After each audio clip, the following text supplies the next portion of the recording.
Alright, so this is part 2. Hopefully you can see what that looks like. This is what it looks like in the bottom of the white bucket after you've strained. Of course, I'm using that little colander to strain the smaller stuff out. And yes, there is some very small pieces of nut meat down in there, and then the rest of that's just dust from the shells. So this gives you a little bit better look on how the drill fits on.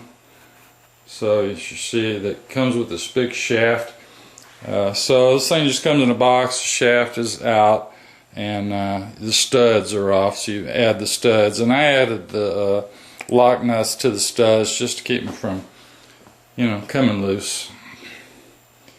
So the pattern of the studs, let me just turn this around, and then this top piece just slides on and off. It just fits right up on the top. So the pattern of the bottom just fits over a little 5-gallon bucket. You can see it good there.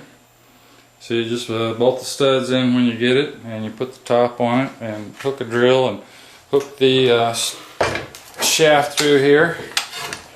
It just fits right through, and then it gives you a couple little rubber pieces. I think you can see one of them. It just gives you a couple of rubber, almost like O-rings, and that just holds it in place. And then, let's see how well you can see this. Okay, well, I think you can see that. You can see the back of it here. This is the part that catches the nut, and it just sits there.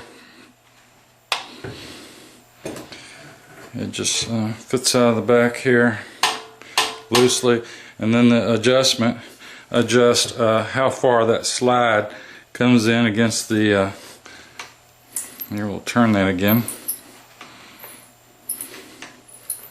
the cutter. So just adjust how close that rests, and that's what catches the nut. When you change the size, it's closer or farther away from that cutter down there. So that's what it looks like.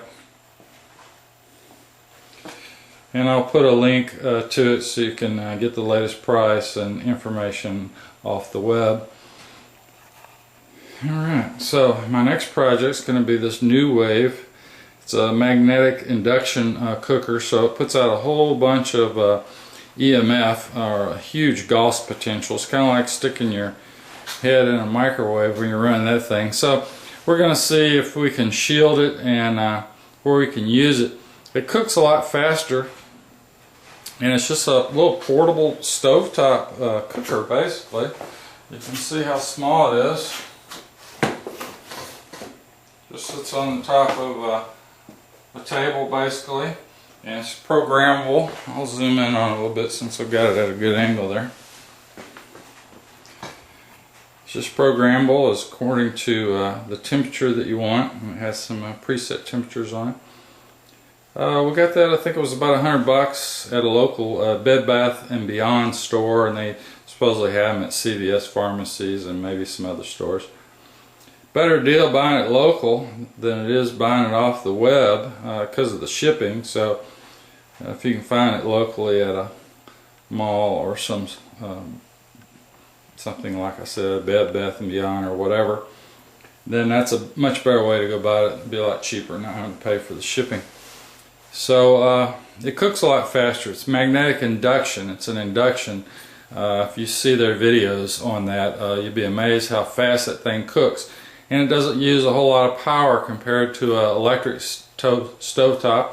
Or if you're using propane, you got to figure the cost of the propane. Either way, electric or propane, you're using a certain amount of money compared to this, which is definitely cheaper.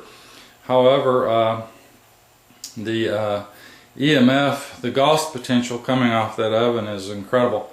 I think I'm going to show, I measured it when it was in the house. It was probably pegged my needle at 10 Gauss at like 6 feet away. So we're going to do some, show that, and then see if we can shield it some so we can use it without getting radiated. So that's going to be the next project, the next video. Alright, thanks.